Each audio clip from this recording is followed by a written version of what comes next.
I was 3 days into a treaty inspection run when the medical frequency caught my ear, and I want to be honest about how small it was. Not a distress beacon, not a formal signal at all, just a heart monitor's telemetry, bleeding into open space on a channel nobody polices anymore, because nobody expects anyone to be listening on it. I was listening. That is the whole of my job, when you strip away the rank and the coat. I listen for the frequencies other people have stopped checking. The station was called Keshold before the attack took the name off its hull plating, along with half the superstructure. It had been a Vraxil garrison, scaled, low-slung, cold-blooded soldiers bred and issued, rather than born into any family a person would recognize. I knew the Vraxil only from treaty briefings, conscript cast, no individual names in their service record, only designators, a letter for the garrison, a number for the body. Efficient, their liaison officers always said, when I asked why. A soldier who dies is replaced. A name would be wasted on something replaceable. Keshold had taken a raider strike 11 hours before I picked up the telemetry. The Vraxil High Command had already logged the garrison as a loss and moved on.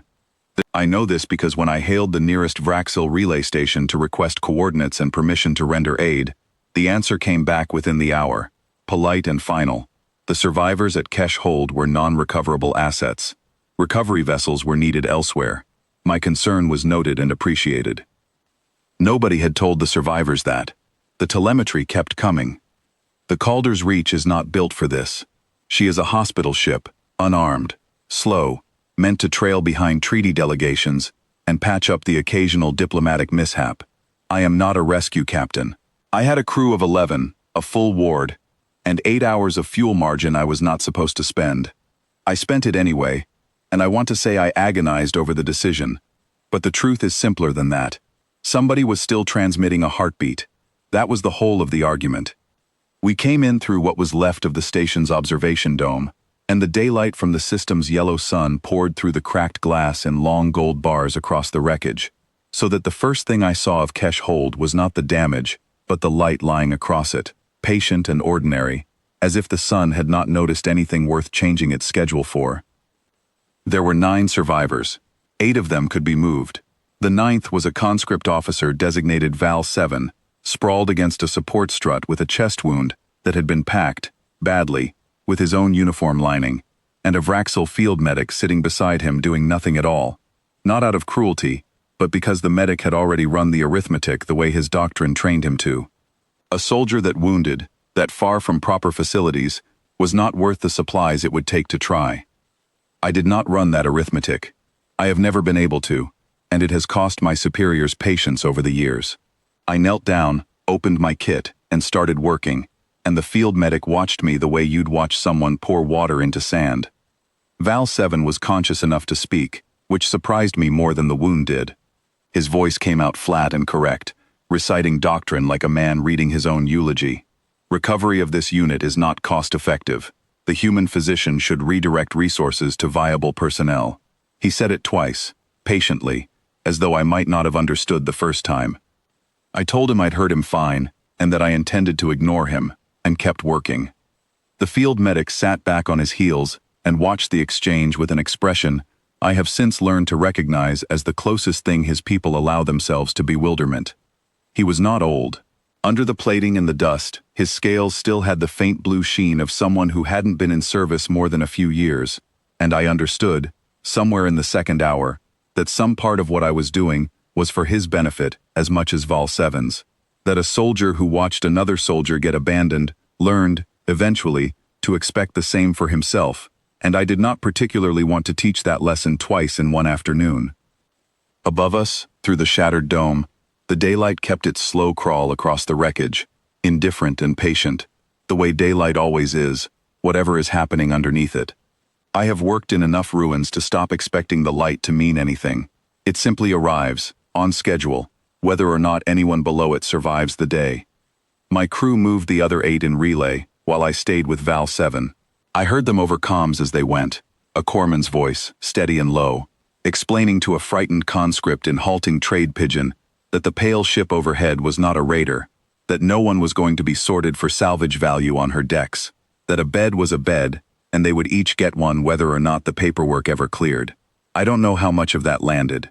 I know that by the third relay run, the corpsman told me later, one of the wounded Vraxil had started translating for the others, unprompted, because he'd decided, on his own authority, that this was worth explaining correctly. What happened over the next several hours was not dramatic. There was no single moment where the tide turned, no line of dialogue that fixed everything.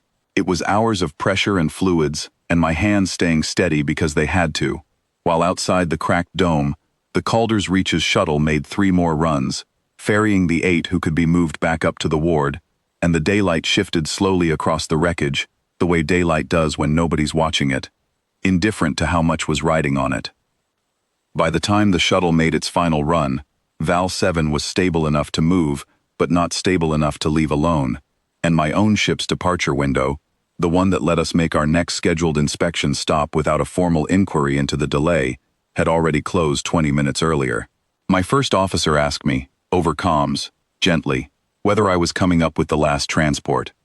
I told her I'd catch the following one. There was no following one scheduled. She knew that. I knew that. Neither of us said it, because there wasn't a version of that sentence that needed saying twice.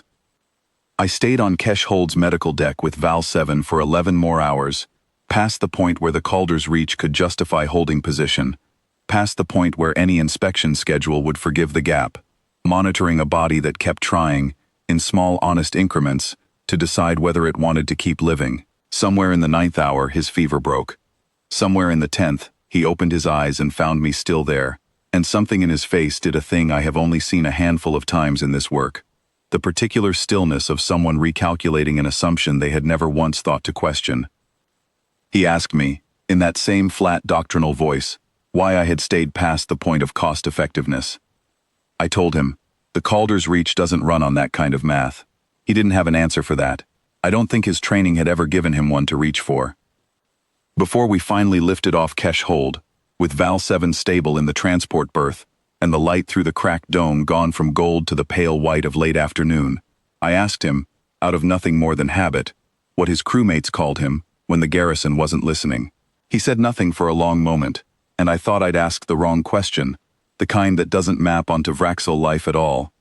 Then he said, quietly, that no one had ever asked him that before, that a designator was what you were given, not a thing you were meant to keep or be known by, that the concept of a name implied you were worth remembering individually, and conscripts were not raised to expect that.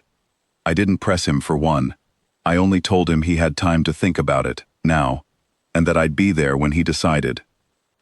He's still deciding, as far as I know. I check on him most days. He doesn't talk doctrine to me anymore, though he still flinches, faintly, whenever a nurse spends longer on him than the chart strictly calls for, as if generosity were a debt he'd have to explain later to someone keeping score. The other 8 have started calling him something among themselves when they think I'm not listening, not a formal name, nothing filed anywhere, just a low, private word passed between bunks. I haven't asked what it means. Some things aren't mine to translate. What I've noticed is that he answers to it now, quietly, the way a man answers to a name he's only just decided to believe belongs to him. I filed my incident report the way regulations require. Cost overrun and schedule breach, and one line, near the bottom, noting a single conscript designator recovered, and currently receiving care aboard the Calder's Reach. My superiors were less than pleased about the fuel. Nobody has asked me to justify the rest of it, and if they did, I don't think I would explain it any better than I already have here. He was never chosen for anything in his life. I couldn't fix all of that. I could only make sure that, for once, someone stayed.